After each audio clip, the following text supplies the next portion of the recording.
بسم الله الرحمن الرحيم. In the name of Allah, the most gracious, the most merciful. سبحان الله والحمد لله ولا إله إلا الله والله أكبر. سبحان الله والحمد لله ولا إله إلا الله والله أكبر. سبحان الله والحمد لله ولا إله إلا الله والله أكبر. سبحان الله والحمد لله ولا إله إلا الله والله أكبر. سبحان الله والحمد لله ولا إله إلا الله. بسم الله الرحمن الرحيم. الحمد لله رب العالمين وبه نستعين ونصلي ونسلم على خاتم الأنبياء والمرسلين نبينا وحبيبنا وقدوتنا وإمامنا محمد بن عبد الله صلى الله عليه وعلى آله وأصحابه أجمعين وبعد. Honorable ulama, beloved brothers and listeners, tonight we have recited the 8th para of the Quran. As I have mentioned before, the aim and objective of this particular session is to highlight just a few verses. There are plenty verses in this particular juz and in all the ajza that are indeed of relevance. The entire Quran is of relevance, but here what we are trying to do is to highlight just a few verses, a little synopsis of what we have read.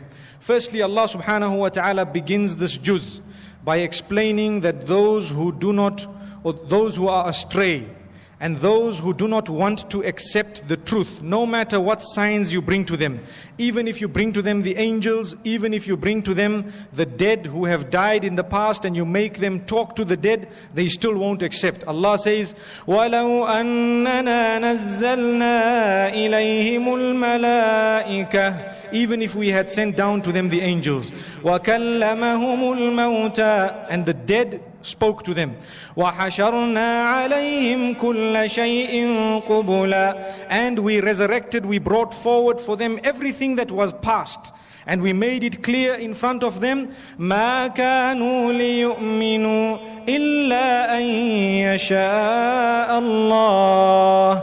They were not going to believe unless and except through the will of Allah subhanahu wa ta'ala. This shows us that guidance lies in the hands of Allah subhanahu wa ta'ala, and we will see another verse coming up that proves the same. Then Allah subhanahu wa ta'ala continues to explain the halal and haram, and He explains the dhabiha, the slaughter, the fact that something that is slaughtered correctly, Islamically, it is known as halal, and I'm sure we are aware of the conditions. And that which is, the name of Allah is not mentioned upon it, is known as haram. That which is slaughtered and some of the conditions are not met is known as haram. So Allah subhanahu wa ta'ala is warning us once again, saying, eat that which is halal and pure. And Allah subhanahu wa ta'ala continues to say, why don't you eat that which is halal? And you are labeling it such and such. This proves to us that the same point we raised last night, when something is halal, wallahi, it is very dangerous to label it haram. If we are not sure, let us say we are not sure, we will stay away from it because we are not sure, not because it is halal or haram. If we knew, then it falls under one of the two categories. If we don't know, we stay away from it because we do not know. Then Allah subhanahu wa ta'ala continues to explain again the guidance. This is the verse I was speaking about, the next verse. فَمَن يُرِدِ اللَّهُ أَن يَهْدِيَهُ, if Allah subhanahu wa ta'ala would like to guide someone, يَشْرَحْ صَدْرَهُ لِلْإِسْلَامِ, He makes his heart clear to accept Islam, to submit to the command of Allah subhanahu wa ta'ala. And Allah subhanahu wa ta'ala gives us the other scenario. He says, وَمَن يُرِدْ أَن يُضِلَّهُ, may Allah save us. Allah is saying, if Allah intends to misguide someone, يَجْعَلْ صَدْرَهُ ضَيِّقًا حَرَجًا, He makes his heart very narrow and uncomfortable for that person. So this is Allah subhanahu wa ta'ala when He wants a person to be misguided, this is what happens. Now someone might ask, look, Allah subhanahu wa ta'ala, guidance is in His hands, so what is our play? Listen to this very, very carefully. There is another verse in another juz where Allah says, وَالَّذِينَ جَاهَدُوا فِينَا لَنَهْدِيَنَّهُمْ سُبُلَنَا, whoever struggles for our cause, whoever struggles to try, Allah will guide them. So in our hands is the trial, the effort is in our hands, the rest is in the hands of Allah subhanahu wa ta'ala. Every time we should ask Allah for guidance. At times we are trying and trying, but we forget to ask Allah's guidance, therefore we may be misguided. But we should understand, no matter how much we try, whatever effort we put, still we should make dua to Allah subhanahu wa ta'ala. Ya Allah, ensure that you have guided me. Ya Allah, guide me, guide my children, my offspring, the entire ummah of Rasulullah sallallahu alayhi wasallam. Then Allah subhanahu wa ta'ala gives a similarity and He says, the heart becomes so narrow as though a person is going up into the skies. It's amazing. This is a scientific discovery that people discovered in the last century, where they said the higher you go, you lose pressure. And we all know that when we are in an aircraft, always they show us how to use these yellow masks, because the pressure, there can be loss of pressure, as they say. So this was taught to us in the Quran 1400 years ago, that when you go up, you lose. What do you lose? You lose pressure and you cannot breathe. When you can't breathe, your heart feels very narrow, though you are still alive and surviving. So this also is the verse of the Quran. It is a miracle. Miraculously, the people have now discovered what Allah subhanahu wa ta'ala mentioned a long, long time ago. Then Allah subhanahu wa ta'ala goes on to explain, Ya ma'shar al-jinni wal-ins, alam ya'tikum rusulun minkum yaqussuna alaykum ayati. O jinn kind and mankind, have our messengers not come to you, reciting to you our verses, showing you our clear signs? That is the question. Wallahi, the messengers have come. We need to bear witness to this. What we have in front of us, this Quran, is the greatest sign that the messenger Rasulullah sallallahu alayhi wasallam has indeed fulfilled the message. May Allah subhanahu wa ta'ala make us truly from amongst His ummah. Then Allah subhanahu wa ta'ala continues to mention the mercy of Allah. وَرَبُّكَ الْغَنِيُّ ذُو الرَّحْمَةِ إِن يَشَأْ يُذْهِبْكُمْ. Again, a similar verse to the one that we repeated in the past. Allah says that your Lord is full of mercy. He is full of mercy. He is independent. He doesn't need us. We need Him. Allah says, if He wills, meaning if He was not as merciful as He is, He would have deleted us and brought others. In the same way that before us, who was there? There were other people before us. Where are they now? They have been deleted and we have been brought. So Allah says, in the same way we can delete you and bring others. But the mercy of Allah subhanahu wa ta'ala is keeping us here. May Allah subhanahu wa ta'ala grant us the true understanding of this gift of His. Then Allah subhanahu wa ta'ala continues to mention, Man ja'a bil hasanah, the mercy of Allah. Whoever comes with one good deed, فَلَهُ عَشْرُ أَمْثَالِهَا, we will multiply it 10 times. You do one good deed, is multiplied 10 times. And listen to what He says immediately after that. وَمَنْ جَاءَ بِالسَّيِّئَةِ فَلَا يُجْزَى إِلَّا مِثْلَهَا وَهُمْ لَا يُظْلَمُونَ. Whoever comes with an evil deed, that we won't multiply. Imagine, the good is being multiplied by 10. But Allah is saying, if you come with a bad deed, we won't multiply it. Because we are not oppressors. And we will not oppress. Subhana Rabbi al-A'la. Look at the greatness of Allah subhanahu wa ta'ala. A good deed is multiplied, not only 10, depending on the place, the time, and the sincerity. Allah can multiply it up to 700-fold and even more. But when it comes to evil, wallahi, Allah has undertaken in this verse that I will not multiply that evil. If you've done it once, it's just once. La ilaha illallah, Muhammadur Rasulullah sallallahu alayhi wa sallam.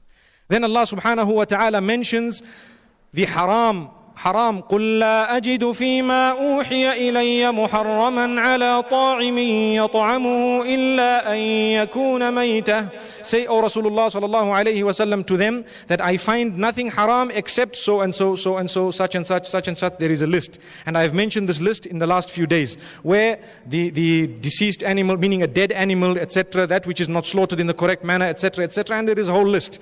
So Allah subhanahu wa ta'ala is showing us that through His mercy, what is haram is just a single list, and what is halal is the rest.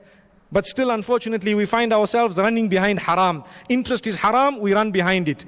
That which is haram, food which is haram, we're not interested. We say, this halal council and that halal council, they are not doing a good job. Na'udhu billah. They are doing us a favor and we are saying they are not doing a good job. May Allah subhanahu wa ta'ala grant us the understanding of what is halal and haram, and grant us the tawfiq to stay away from haram and to only eat that which is halal and to only engage in that which is halal. Then Allah subhanahu wa ta'ala continues to mention now something else, the other haram, not that which is edible, but the kaba'ir, the gunas, the sins which are haram. Allah subhanahu wa ta'ala says, قُلْ تَعَالَوْا أَتْلُ مَا حَرَّمَ رَبُّكُمْ عَلَيْكُمْ. Say, O Muhammad sallallahu alayhi wa sallam, tell them, come, let me recite to you that which Allah has made haram. Firstly, don't engage in shirk. أَلَّا تُشْرِكُوا بِي شَيْئًا. Secondly, وَبِالْوَالِدَيْنِ إِحْسَانًا. And be good to your parents. Do good to your parents. How many of us have not visited our mothers in such a long time? How many of us have not visited our parents in such a long time? All they need from us once we grow old and we are married, to sit with them, to speak with them for 5-10 minutes a day. That's all they are asking for. And we are not ready to do that. We cannot even sit. Why? Oh, she has a problem with my wife, or my children, or myself. La hawla wa la quwwata illa billah. This is shaitan coming to us and telling us, go away from your parents. Here Allah has said, don't commit shirk, and second, do be good to your parents. This is not an easy command. It is something very difficult. So if you think, if there is no jihad in you, going to your parents and obeying them, then indeed, maybe and most probably shaitan is getting hold of you. Why? Because in order to do good to your parents and to be good to them, it requires a great sacrifice. It requires a lot of tolerance, a lot of patience. It requires that you do things that at times your heart tells you you don't want to do. This is what is meant by be good to your parents. Obey them in everything that is good. Yes, if there is something evil, we don't obey them. That will come inshallah in the next few ajza.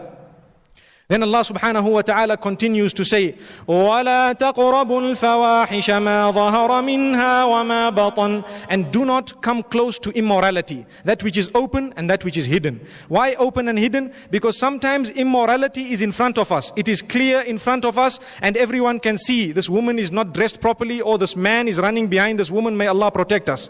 It is clear, it is apparent. And sometimes it is hidden. It is happening within the homes, or it is happening within the heart. A person's feelings, his desires are now taking control of him. May Allah subhanahu wa ta'ala save us. So Allah has distinguished and differentiated between these two types of immorality.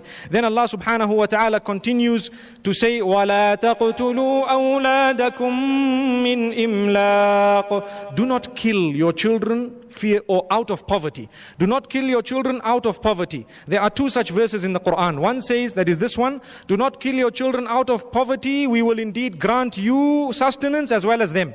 Why? Because it is out of poverty. You are already poor. So Allah is saying we will grant you as well as them. And the other verse says, do not kill your children fearing poverty. That means you are not poor, but you are fearing poverty. Allah says we will grant them and we will also grant you. So this is for those who actually understand the Arabic language. When you are reading the Quran, نَحْنُ نَرْزُقُكُمْ وَإِيَّاهُمْ. And the other place says, نَحْنُ نَرْزُقُهُمْ وَإِيَّاكُمْ. The reason of the difference is, one, you are already poor. So Allah says we will grant you and then them. And the other one, you are fearing poverty. So Allah says we will grant them and then you. Subhanallah. This is the power of the Quran. Then Allah subhanahu wa ta'ala continues to mention, وَلَا تَقْرَبُوا مَالَ الْيَتِيمِ إِلَّا بِالَّتِي هِيَ أَحْسَنُ. Do not come close to the wealth of an orphan. And I have mentioned this and I am repeating this. To delay the splitting of the inheritance is stealing the wealth of orphans directly. To delay the splitting or the sharing of the inheritance is eating the wealth of the orphans, especially if there are the young involved. Wallahi, it is a kabira. It is a major sin to unnecessarily delay the sharing of inheritance. Allah subhanahu wa ta'ala has warned us very clearly in so many places in the Quran. My dear brothers, dear listeners, it is not too late. If we have a problem to sort it out now, today. We still have time. Yes, don't lose hope and say, no, that was gone and now it's finished. No, it is not gone, it is not finished. If we have something to sort out, it is not too late. We are still not dead. May Allah subhanahu wa ta'ala grant us the ability to sort all our problems out before we die. In such a way that when we go away, we die with a clean slate and we don't die with a slate that has scratches on it. Then Allah subhanahu wa ta'ala continues to mention, and He says regarding Ibrahim alayhi salatu wassalam, قُلْ إِنَّ صَلَاتِي وَنُسُكِي وَمَحْيَايَ وَمَمَاتِي لِلَّهِ رَبِّ الْعَالَمِينَ. This was said by Ibrahim alayhi salam, and it is also being told to Rasulullah sallallahu alayhi wasallam. Say, salati, my prayer, my acts of worship, nusuki, all this, when we go for Hajj, all the different rituals of Hajj that we fulfill, or everything we are doing for the sake of Allah subhanahu wa ta'ala, mahyaya wa mamati, my life and death, lillahi rabbil alameen, is for Allah, Lord of the worlds, Rabbul Alameen. May Allah subhanahu wa ta'ala grant us that. Then Allah subhanahu wa ta'ala continues in the next surah. Allah subhanahu wa ta'ala explains, He says, وَلَقَدْ خَلَقْنَاكُمْ, when we created you. ثُمَّ صَوَّرْنَاكُمْ, we beautified you, we gave you a picture, we gave you an image. ثُمَّ قُلْنَا لِلْمَلَائِكَةِ اسْجُدُوا لِآدَمَ, then we told all the angels to make sajda to Adam alayhi salatu wassalam. ثُمَّ قُلْنَا لِلْمَلَائِكَةِ اسْجُدُوا لِآدَمَ فَسَجَدُوا إِلَّا إِبْلِيسَ. We all know what happened. What happened? They all prostrated besides Iblis. And Iblis on that day, he had an argument with Allah subhanahu wa ta'ala. He said, why must I prostrate to man when man is made of soil and I am made of fire? I am better than him. My dear brothers, dear listeners, every single one of us, listen to this very carefully. The seed of sin is when we think we are better than someone else. That is the seed of sin. When you think Islamically, according to deen, in a deeni way, you are better than someone else. Someone might be a drunkard, but wallahi, they might have a deed that is better than all our deeds. And someone might be 5 times salah, but he might be engaging in backbiting that will wipe out all his deeds. I must mention a hadith of Rasulullah sallallahu alayhi wasallam here. He says, Atadri mal muflis, do you know what is a bankrupt person? And the Sahaba said, a bankrupt person is the one who has no dirham, no dinar. And Rasulullah sallallahu alayhi wasallam says, a true bankrupt person is the one who comes with a lot of salah, a lot of zakah. That means he was there 5 times salah. He gave his zakah every year. So many good deeds, so many nafilah, so many hajj, whatever it is. And they come on the day of Qiyamah and they have backbited this one, they have slandered this one, they have cheated that one, they have deceived that one. May Allah subhanahu wa ta'ala save us. So all the good deeds will be going to those people as payment until this person is left with nothing, and there will still be a line of people saying, wait, he has still backbitten me, he has still slandered me, etc., etc. And Allah subhanahu wa ta'ala will take their evil deeds and put it onto that man. May Allah save us. This is what a bankrupt person is. So here is the warning. When Iblis said, I am better, ana khayrum minhu, that is now the seed of all sin. When it comes to huququl ibad, when it comes to the worshippers one another, the minute we think we are better than someone, we are now astray. We are saying the same thing, or we are feeling in the same manner that shaitan felt the day when Allah subhanahu wa ta'ala commanded him and he refused to obey that command. May Allah save us from Iblis. What did Iblis say after that? لَأَقْعُدَنَّ لَهُمْ صِرَاطَكَ الْمُسْتَقِيمِ. I am going to wait for this man, I am going to wait for insan on the straight path, and لَآتِيَنَّهُمْ مِنْ بَيْنِ أَيْدِيهِمْ. I will come to him from the front. وَمِنْ خَلْفِهِمْ, and I will come to them from the back. وَمِنْ خَلْفِهِمْ وَعَنْ أَيْمَانِهِمْ وَعَنْ شَمَائِلِهِمْ, from the right and from the left. I will be waiting for them, and I will ensure that they will worship none other than me, meaning shaitan. May Allah save us from shaitan. And what happened? Later on, he did it to Adam alayhi salatu wasalam. He convinced him to disobey the command of Allah subhanahu wa ta'ala. That was the wisdom of Allah subhanahu wa ta'ala. May Allah subhanahu wa ta'ala save us from shaitan and his plot. As the ajza go, we will come again to this topic of shaitan. It is repeated so many times in the Quran. Then Allah subhanahu wa ta'ala mentions that when Adam alayhi salam made a mistake, what made him good? Why was he selected to be Abul Bashar? He was the father of all mankind. Do you know the good he did? Immediately upon committing a sin, he turned to Allah, him and his wife Hawa alayha salam, our mother.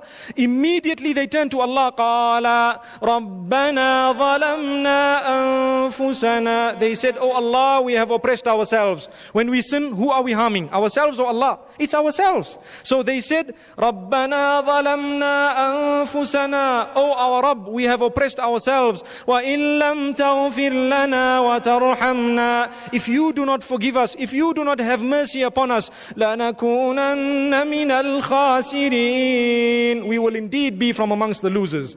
May Allah subhanahu wa ta'ala grant us this dua at all times. A person who commits a sin and immediately regrets it, that is a sign of iman. It is a sign of iman. If he doesn't regret it, that means he has no accountability, no feeling. May Allah subhanahu wa ta'ala make us true mu'mineen. Then Allah subhanahu wa ta'ala continues to mention, Ya bani Adam khudhu zinatakum inda kulli masjid. O children of Adam, when you come to the masjid, ensure that you are dressed appropriately. That is how I am translating this verse. Ensure that you are dressed appropriately. Zina actually means beautification. But here we have said, ensure that you are dressed appropriately. Don't come to salah in your pajamas. And don't come to salah in clothes that you would not like to go for your official meetings with. Well, what I mean is that we are disgraced to go to someone's house with such clothing, but the house of Allah subhanahu wa ta'ala we want to go with clothing that is tattered and torn. Allah is saying, here you are meeting whom? You are meeting Allah, Rabbul Izzati wal Jalal. How dare you come with clothing that is not satisfactory, that you don't even want to go to your neighbor's house with that clothing, but Allah subhanahu wa ta'ala's house, you want to come into it with that clothing. May Allah subhanahu wa ta'ala grant us the power to accept this and to fulfill this. Even if we just put a little bit of itar when walking into the masjid for the sake of Allah subhanahu wa ta'ala, wallahi, who knows, Allah might accept that from us. Then Allah subhanahu wa ta'ala mentions وَلِكُلِّ أُمَّةٍ أَجَلٍ. Every ummah, every nation has a prescribed time, a fixed time, including this nation. فَإِذَا جَاءَ أَجَلُهُمْ. When the time comes, لَا يَسْتَأْخِرُونَ سَاعَةً وَلَا يَسْتَقْدِمُونَ. They will not be able to seek delay by an hour, nor will they be able to bring it forward. This is what Allah is saying. So let us understand, when the prescribed time comes from Allah, it is final, it is fixed. Let us prepare for it. Let us always be ready for death. A true mu'min, a true believer is not scared of death. Tuhfatul mu'min al-maut. The hadith says a gift for a believer is death. Allah has promised me and you so many things. You read salah, I will give you this. You do this, I will give you that. Where are we going to get these prizes? It is only through death that we are going to go to that prize giving. So a true mu'min is looking forward to that day when he will be meeting Allah subhanahu wa ta'ala. Unfortunately, how many of us seated here and how many of us who are listening can actually say we are not scared of death?